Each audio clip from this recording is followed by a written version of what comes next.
While electric vehicles are rapidly growing in market share around the world, and advances in battery technology and onboard power electronics means the technology inside EVs are offering better specs for less money every year, we're starting to see some automakers backpedal on EVs, either clandestinely or quite overtly. And in their place, we're seeing a doubling down on plug-in hybrids and range-extended EVs. Viewed as a halfway house by some that's between a traditional gasoline vehicle and a battery electric vehicle, some analysts support the move, suggesting more people will dump purely gasoline vehicles and switch to plug-in vehicles if they can have the reassurance of a range extender to eliminate range anxiety.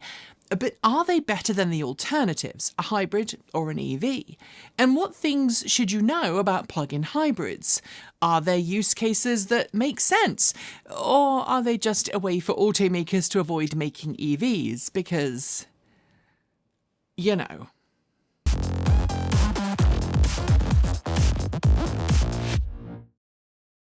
Your opinion on the transition to EVs from fossil fuel vehicles will likely be influenced by where you live in the world. In some countries, EVs are now very much the default choice for someone buying a new car, while in other places around the world, they're still very much a curiosity. And while some of that is down to market availability, some of it is down to political influence. And I should point out that works both ways, as well as significant reluctance from some automakers to make EVs in the first place.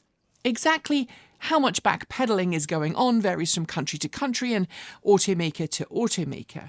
We've seen some automakers who had pledged to spend millions and even billions on new EVs backpedal after the recent US presidential election. And we've seen some, like General Motors, suddenly commit to spending massive amounts of money on brand new V8 engines that won't even arrive until 2027. And yes, I am totally judging GM and many other mainstream brands here. It, along with practically half the industry, had talked up an all-electric future, but in announcing a massive $888 million investment last month for upgrades to an existing facility so it can churn out a brand new V8 engine from 2027, well, GM is all but entering into a blood pact to say it will continue making thirsty V8s for the next 10 to 20 years. And yes, while modern gasoline engines may have a shorter service life in a company's lineup than they may have done decades ago, larger V8 engines do tend to have a longer life at an automaker than smaller engines, which does mean we could see this brand new V8 used in production cars well beyond GM's original planned switch date for going all electric. With my skeptical hat on, the reason for this backpedaling is pretty obvious. Automakers with years of experience in suck, squeeze, bang, blow don't want to give up the internal combustion engine just yet. After all, servicing the thing is a massive driver of income for their franchised dealerships. And of course, it is also cheaper for automakers to continue to churn out vehicles based on technology they already have, rather than invest billions into a technology they don't, and some would even suggest don't want, to know about. It also means their close buddies in the fossil fuel industry, the oil and gas and car industry are very tightly joined together, can continue to rake in the cash from selling petroleum distillate. Bugger the consequences. And however you view the nobody wants to buy EVs FUD, and look, it really is FUD because the figures show that while the rate of growth of EV sales has slowed or stopped in a few markets around the world, they are still accelerating in the overwhelming majority of countries. It's a little bit of a self-fulfilling prophecy in markets where that FUD is loud and proud. Some automakers don't advertise their EVs at all. Or they advertise them less vociferously than they might if it were an ICE vehicle. Or they might advertise them in a weird, quirky way that mainstream buyers don't engage with. And that all ties in with people not feeling comfortable with EVs as they might be otherwise. There are ways to counter that, like Drive Electric Week and other community-focused programs, and obviously just experiencing and seeing them in the flesh, so to speak. And while I could make an entire video on this topic, I'm going to push back to plug-in hybrids here because that is the topic of this particular video. I'm going to assume that the concept of a plug-in hybrid at its most fundamental level is widely understood. It's a vehicle with two different fuel sources operating together to provide motive power, either an internal combustion engine or hydrogen fuel cell paired with a battery electric drivetrain. The majority of plug-in hybrids on sale today use an internal combustion engine and battery electric combination, but hydrogen plug-in hybrids do exist in small volumes in some markets. What is less understood is the differentiation between a plug-in hybrid and a range-extended EV, and I think it's worth trying to take a few minutes to lay out the differences, although in some cases the lines between which vehicle is which is significantly blurred. In a plug-in hybrid, the internal combustion engine is capable of driving the wheels of the vehicle to move it along, usually through some form of gearbox. In many cars, that gearbox is a planetary gearbox or CVT transmission that allows the car's computer to send power from the vehicle's electric motor or electric motors alongside the internal combustion engine. But sometimes we have what's known as through-the-road hybrids, where one set of wheels are primarily driven by an engine and a second set of wheels are exclusively powered by an electric motor. There are a bunch of different configurations, and I'm not going to go through all of them here, but the Weber Automotive YouTube channel has plenty of vehicle teardowns if you're someone who likes to get into the real nitty-gritty of just how everything fits together. It's well worth a watch and a subscribe.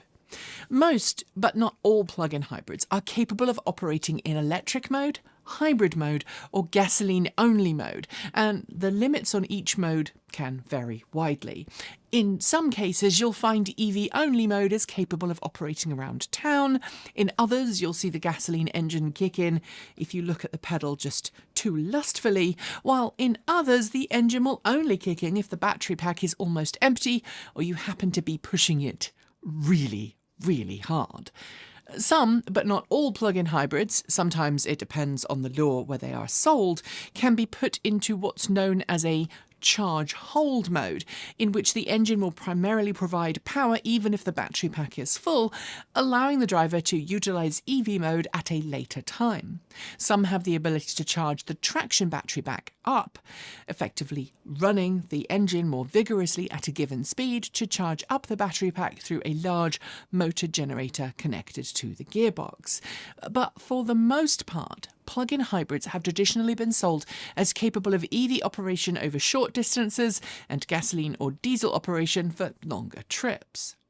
Range-extended EVs are, in contrast, primarily electric vehicles that employ a small gasoline-powered generator or diesel-powered generator on board.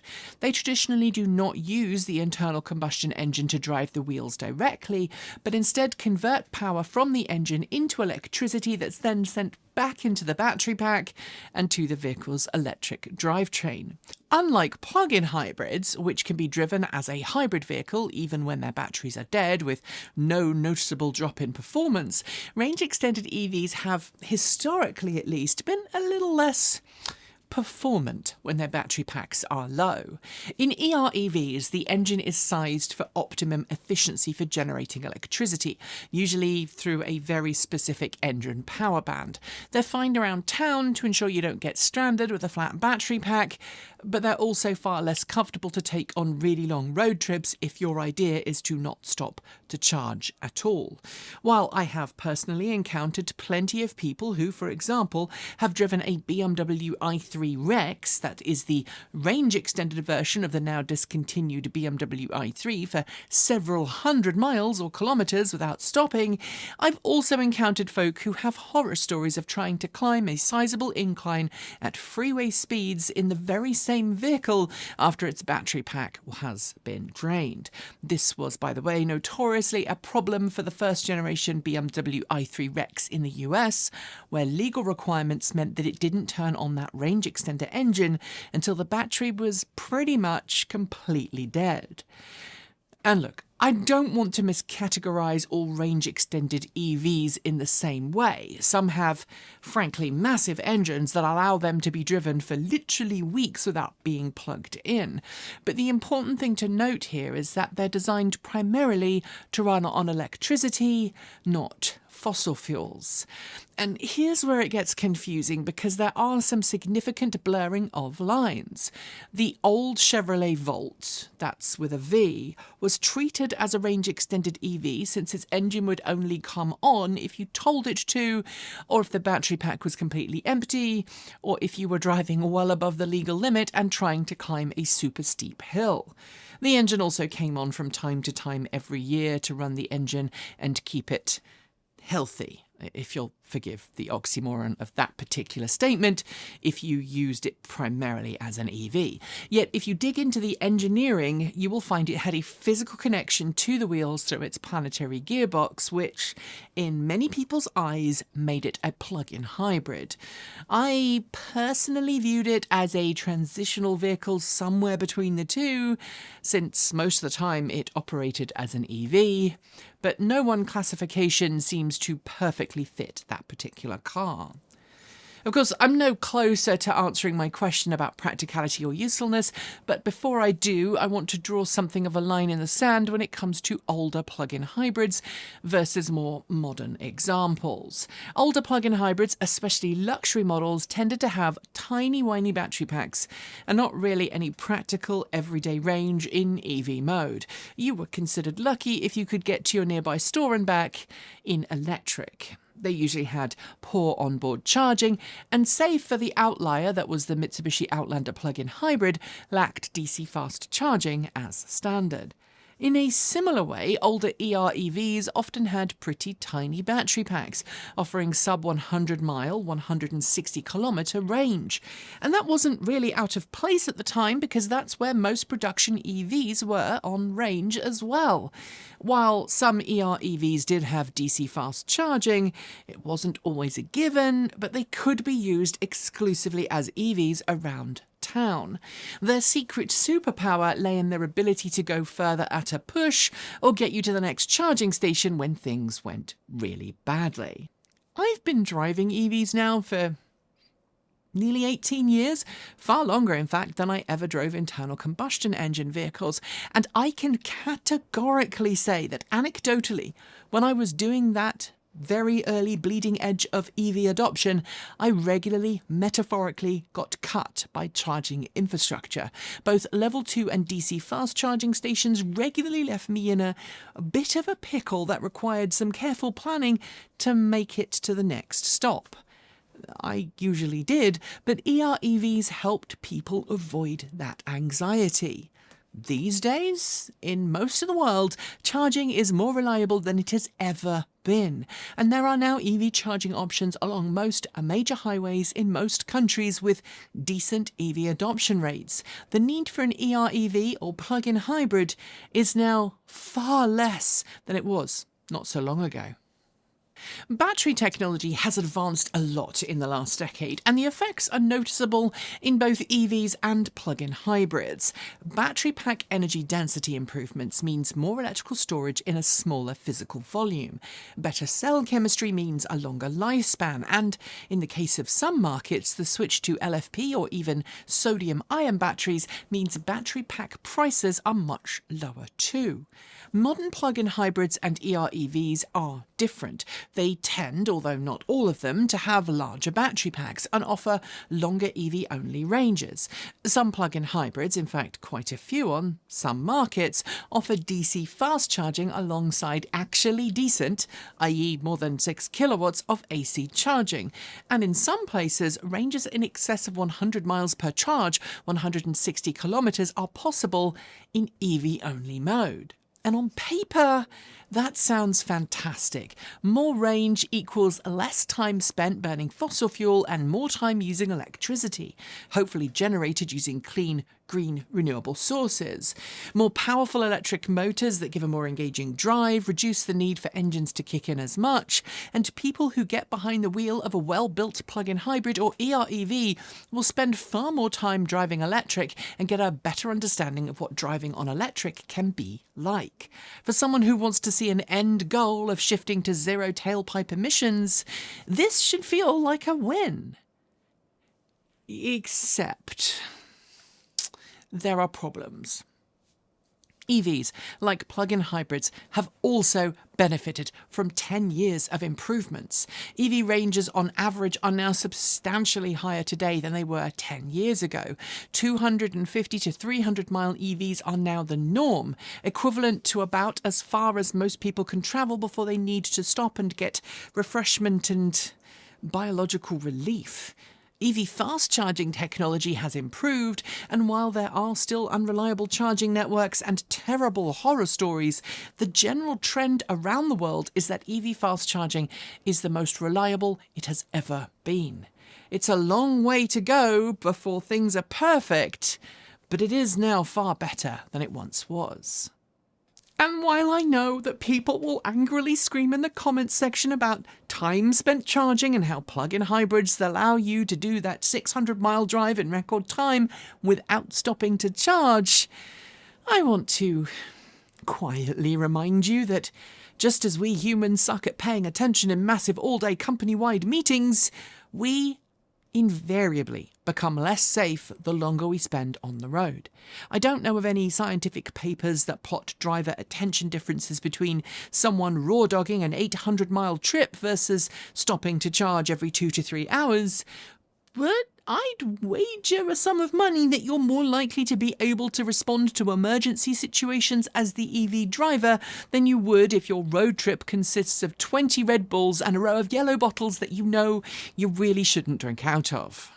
Essentially, if you need to stop every 2 to 3 hours for a short break, you could probably extend that 10-minute break to 20 minutes, and if you have a modern EV with an 800-volt battery pack, be back on the road far more quickly than you could have done with EVs of days gone by. And that killer feature of high-voltage fast-charging battery packs really makes it harder to argue the case for having suck, squeeze, bang, blow along for the just in case.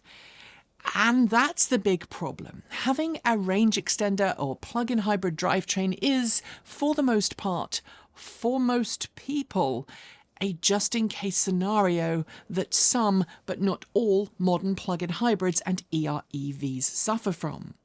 Some folk will argue that the battery packs in both are smaller than they would be in a comparable in EV, and as such, save the automaker and the customer money. But there are some things to bear in mind. First, while you may be using fewer resources for your battery pack, you're adding weight and complexity by adding a massive vehicle engine. That not only makes servicing harder and more costly, but it can actually provide extra headaches further down the road. Second, smaller batteries get cycled more frequently and often more harshly than larger battery packs. Granted, a well-designed plug-in hybrid won't take its battery pack super low or let it get super high, but smaller batteries result in higher wear and tear on the cells and associated components. Add in DC fast charging, and this is doubly true. Again, nothing wrong with DC fast charging, but the larger the pack capacity, the less strain the battery is put under. At least that is the current wisdom on the subject. It does tend to change from time to time as we learn more about how batteries operate at the molecular level. If you've got this far into the video and think I am poo-pooing the idea of plug-in hybrids and range-extended EVs just because, I do want to set the record straight. They do have a purpose, and they do have a market. Of course, not everyone has the privilege of a secure overnight parking space, or indeed a guaranteed place they can charge overnight. And if that is you, either because you have to park on the street or you have assigned parking with no power nearby, plug-in hybrids can help you alleviate the pains of charger insecurity, where you don't know where the next charging session will be, or indeed when. And while some people are fortunate enough to live in a charger-deprived situation and somehow manage just fine with at-work charging, which is what our DP at this channel does, some people don't have that stability to fall back on. If that sounds like you, a plug-in hybrid might be an option. Although, if you live in a large metropolitan area rather than a fairly rural place and your daily commute is pretty small, public transit might be an option depending on where you live, eliminating the whole car problem entirely. That is, of course, assuming that you live somewhere with reliable public transit that's easily accessible and affordable, and you are physically able to get to and safely use public transit. Depending on whom you listen to in the truck world, range-extended and plug-in hybrid trucks are also considered a better option by some folks for people who tow. Personally, I again don't see the appeal because of the added complexity of a massive internal combustion engine that's powerful enough to supplement towing, and having owned a full-size electric pickup truck for, nearly 4 years now, I'm honestly of the opinion that unless you are towing massive things across entire countries, most towing duties can be carried out with not too many issues with an all-electric truck, as long as you understand the assignment, you plan accordingly, and don't play electron lottery with distances between charging stations. But again, all of that, and we've made plenty of videos on the channel about towing with an electric pickup truck, tends to go badly only for folks who haven't properly prepared for the task of towing and or don't really understand the mechanics involved in towing large things behind other large things for large distances. It's basic physics. That said, if you live somewhere with questionable power reliability, or you find yourself genuinely needing to travel to places that don't have reliable EV infrastructure, a plug-in hybrid or range-extended EV is an option you might want to consider. The big challenge here, though, is to pick a vehicle that is actually appropriate for your needs, and given the breadth of models out there, it is quite easy to pick a plug-in hybrid that doesn't quite suit your use case. For example, especially in the US, there's still a large number of models, mostly plug-in hybrid, that fit into the "I just got this to get a tax credit" category. They still have limited all-electric range, will go into gasoline mode at the drop of a hat, and aren't exactly energy efficient, yet because of their battery capacity and theoretical capabilities, they do attract, for now, incentives in some countries, and in some instances even get access to things like HOV lanes. And look, I've heard plenty of horror stories over the last 5 to 10 years of people buying plug-in hybrids to access the HOV lanes in California when they had no intent of ever plugging them in to charge. I've also heard of horror stories of people buying the same kinds of plug-in hybrids and EREVs so they can get an effective discount off MSRP in the form of a tax credit. So, which models do you get? Well, should you get one, is the first question, and as I hope I've made obvious, plug-in hybrids only really make sense in limited applications, and only then if you buy the right model. And if you're not able to buy a fully electric model for some of the reasons I've outlined, which, by the way, are all perfectly valid, make sure you buy a plug-in hybrid or EREV that has the best possible all-electric range. And for what it's worth, I am going to advocate against anything with a range that is smaller than 50 miles, which is 80 kilometers, when it comes to EV-only range. I think 50 miles or 80 kilometers means you have an ability to commute as an EV, if you have at home or at work charging, unless you have an unusually long commute. And that can help you reduce your fossil fuel bills and can make a noticeable difference to real-world zero-emission driving. Any shorter than that, though, and not only will you find the engine kicking in all the time, but you'll also end up with an engine, especially when using it for short trips, that never heats up properly and thus is more heavily polluting than its EPA or similar ratings might suggest it is. I'm not going to go into all of that here, but it is a big problem, and I'm going to link to a study or two in the down below that will cover that more in detail. And if you're serious about only ever using the range extender or gasoline engine in rare circumstances, consider a plug-in hybrid or EREV with DC fast charging. The more you can charge, the less you'll need the engine, and far be it for me to suggest, the sooner you'll be likely to transition to fully electric. Because as Kate noted in the script, once you've started down the path to the transition, it's really apparent what an improvement it can be to your life. Because at the end of the day, all electric is still preferable. It'll save you on maintenance, it'll save you on fuel, and hey, if you pick the right EV, you'll have far more luggage space than you thought was ever possible. And of course, you could just buy an EV and rent a gasoline vehicle for those super long distance trips. Automakers want us to believe that plug-in hybrids are the next step because EVs aren't ready, because they're somehow flawed.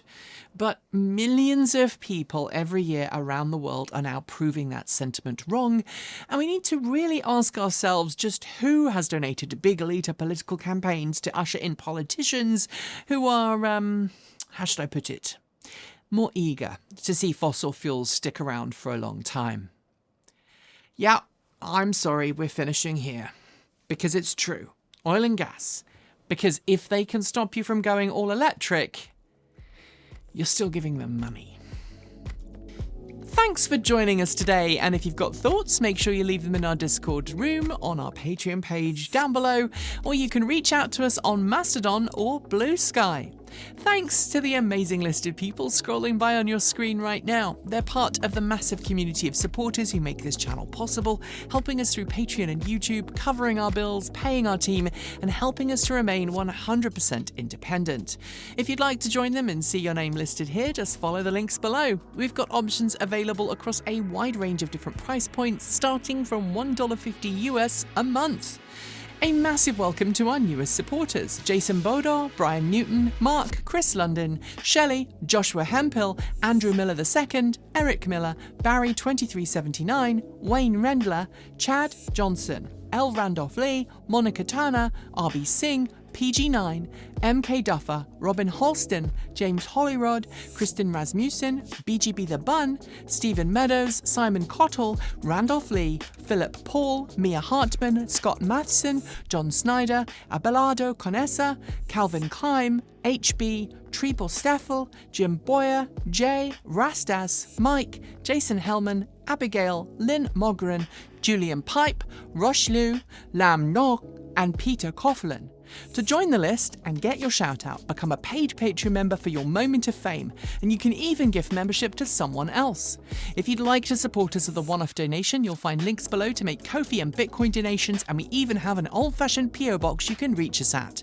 You'll also find links to our swag store, and if you're someone who has to shop on Amazon, please consider using our affiliate link so we get the commission, not Jeff Bezos. So we can continue to focus on making our content even better and reduce burnout, we're being a little freer with our release days, but plan on dropping new content every Tuesday, Thursday and Saturday on our main channel, plus something on Sunday over on Transport Evolved Take 2. If you want more, the mighty algorithm that hates us thinks you should be watching this video, but we think this one is one you should check out. Be awesome, be kind, be intentional, and don't forget to resist. Keep evolving!